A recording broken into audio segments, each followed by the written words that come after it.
I will begin this analysis with one of the multiple stories about the earthquake lived in Mexico City 2 months ago, the story of Frida Sofia, age 12. The story captivated a country still reeling from catastrophe. Rescue workers were laboring round the clock to free a 12-year-old girl who had miraculously survived Mexico's devastating earthquake, but remained trapped in the ruins of her school. Television channels broadcast breathless updates describing how the rescues were inching closer to the cavity where Frida Sofia was buried alive. Naval officers leading the rescue effort told reporters that she had been seen to wiggle her fingers, that she had taken shelter under a granite table and was in contact with schoolmates. But on Thursday, hope turned to anger. As the story fell apart, there was no student named Frida Sofia. There was no girl trapped in the ruins of Enrique Rebsamen School. After 2 days, when it seemed that a rescue could come at any moment, the Navy Assistant Secretary, Enrique Sarmiento, abruptly announced that all the school's children had been accounted for. Quote, "We want to emphasize that we have no knowledge about the report that emerged with the name of a girl," end of quote. Sarmiento added, quote, "We do not believe, we are sure, it was not a reality," end of quote. The announcement came just hours after a different Navy official had told El Financiero TV that rescue workers were in contact with the girl. The revelation that there was never a Frida Sofia infuriated many Mexicans who felt they had been fed a false narrative of hope by the press and public officials. "People are angry," said Esteban Hilades, editor of the Mexican magazine Nexos. Online, many vented anger at the authorities, but they also target the media, especially the broadcasting giant Televisa. Televisa anchors also expressed frustration. Quote, "The federal government always told us there was a girl and they were about to rescue her. Now they changed their version," end of quote. Tweeted anchor Carlos Loret de Mola. During the rescue, soldiers and Marines with specialized equipment, such as heat sensors and sensitive microphones, searched the school site for signs of life and claimed to have found Frida Sofia. Rescue workers were said to be feeding her milk down plastic tubes. But then the discrepancies started to emerge. No distraught family members came to the school. None of the surviving staff or students knew anyone with that name. Late on Wednesday, cheers broke out at the site of the ruined school as a rumor spread that 2 students had been saved. But soon after, a group of volunteer first responders, known as the moles, famed for burrowing through rubble, left the school saying there had been a difference of opinion with naval officials who had taken over the rescue effort. At the end, that effort was unnecessary. This story makes us think of the communication process and the use of the language in it.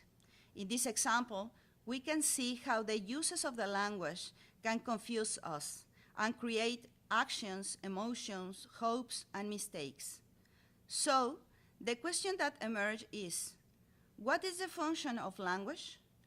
Does it have to be useful? And what does it mean?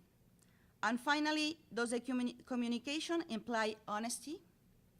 To answer those questions, I will use the theory of Aristotle and Postman about language, because they are both concerned about the uses and purpose of it.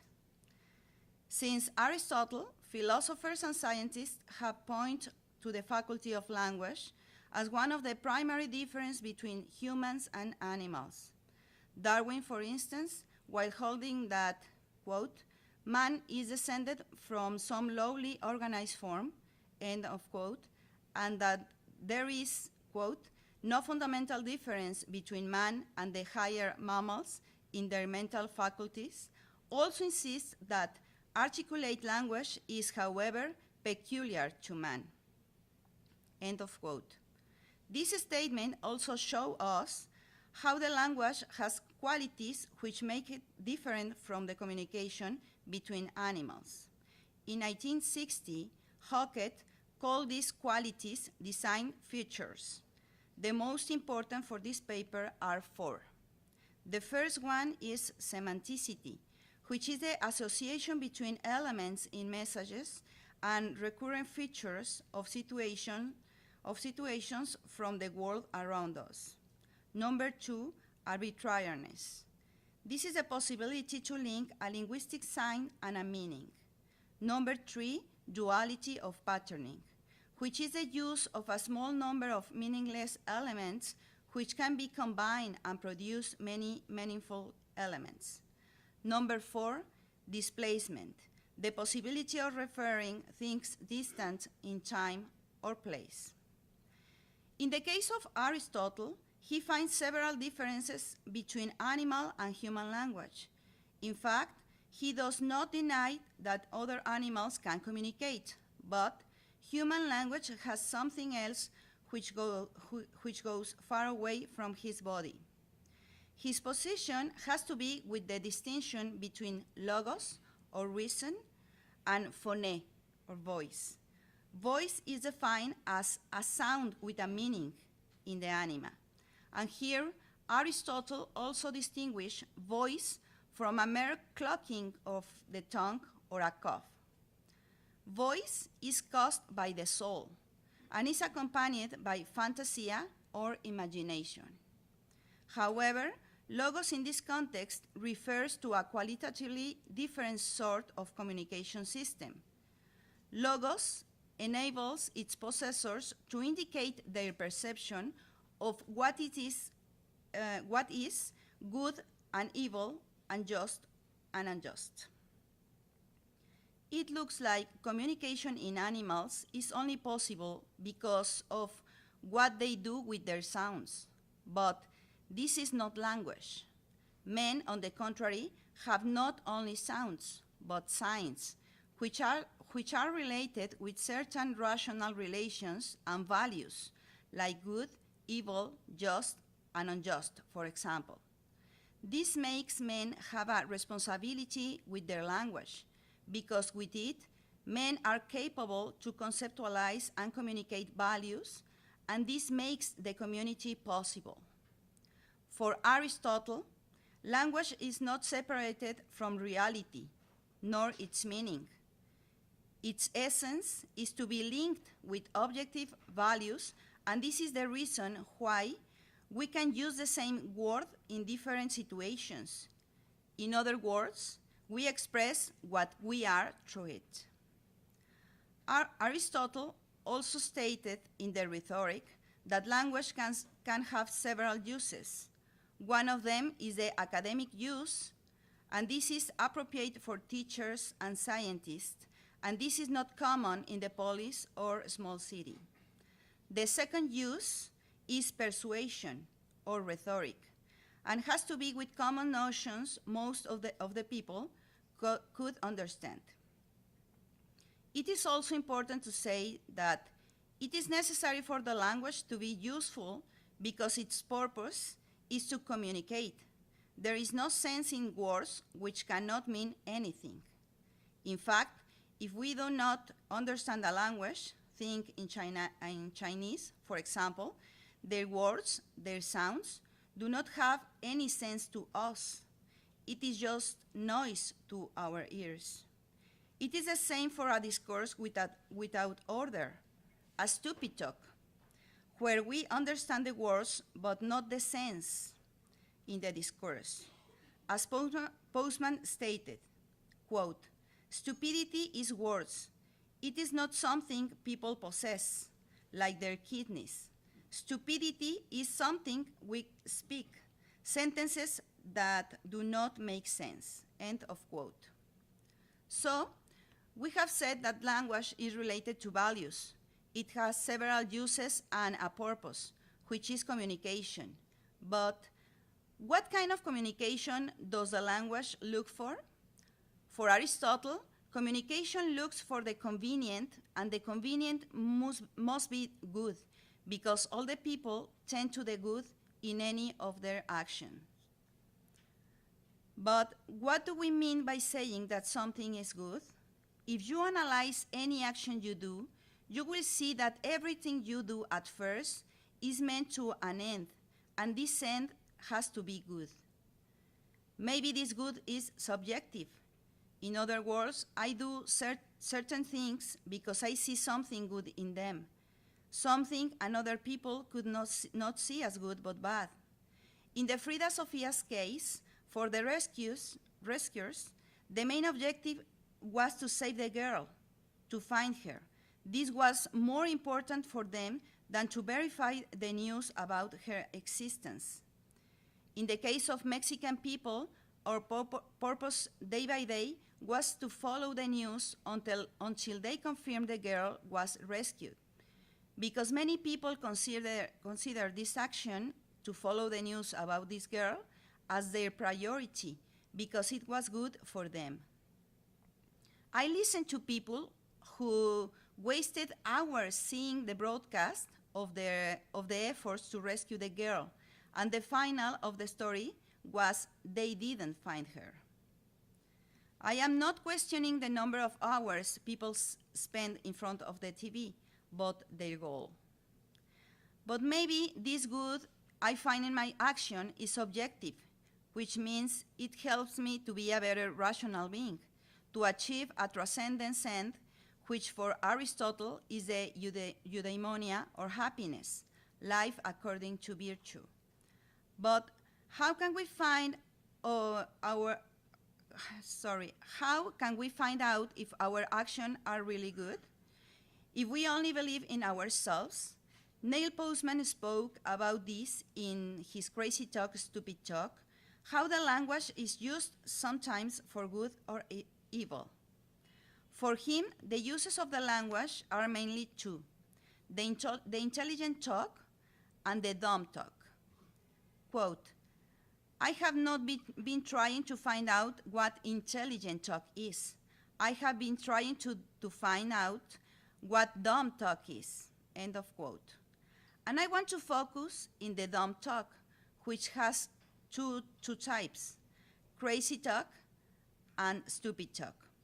They are different because of the purposes of each. The first, quote, is a talk that may be entirely effective, but which has unreasonable or evil, or sometimes trivial purposes, end of quote. In our example about Frida Sofia, we cannot know who invented her existence, or which of the naval officers leading the rescue effort told reporters that she had been seen to wiggle her fingers, or the believing that she had taken shelter under a granite table and was in contact with schoolmates. All of this was an invention with an end, of course with a trivial or maybe an evil purpose. We cannot know, but we can state this is a crazy talk. The second use is the stupid talk. It's a talk that has a confused direction or an inappropriate tone or a vocabulary not well suited to its context. For example, once our president said to an open camera that there was 1 minute left for landing, and after 2 seconds he said, oh no, less, about 5 minutes left. This is a stupid talk. And many people can suffer from this kind of mistakes, but also many people are used to this kind of talk. But what about the function of those types of discourses?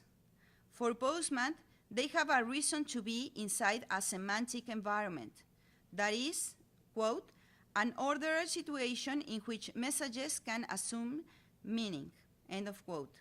And it includes, first of all, people, second, their purposes, third, the general rules of discourse by which such purposes are usually achieved, and fourth, the particular talk actually being used in the situation. So for Postman, what makes stupid or crazy a language is not the words we use, but the semantic environment we are in. For example, if we are in a scientific investigation group, stupid talk is to say something about religion, beliefs, or miracles, because for an unbeliever, those kinds of thoughts would be inappropriate. In accordance with this theory, the use of the language is something subjective because it depends on an environment. So, if there is a non-objective use of the language, in accordance to the place we are in, the people, the circumstances, maybe we can say the subject is who determines the uses of language, the true function of it in accordance to the semantic environment. So, there is no truth in the language itself, nor in its relation with reality or men. We can handle it as we wish. Does it mean that religion, science, politics are valid or true just in certain contexts? Therefore, we cannot talk about these issues outside their environments. Are those real issues just if there is a believer or a scientist supporting them? Is the truth in the subject or in reality? In Aristotle, language is definitely related to rationality. I am sure this is an important condition Postman would agree with, because language, as we defined in previous lines, is proper to man. The link it has with values is also important, because in some way we express what we believe through our words. It is our identity, and I also believe Postman would agree, because he never spoke a word against his principles. So the only difference between both authors are the uses of language, because the only focus for Aristotle was the academic use and the common use.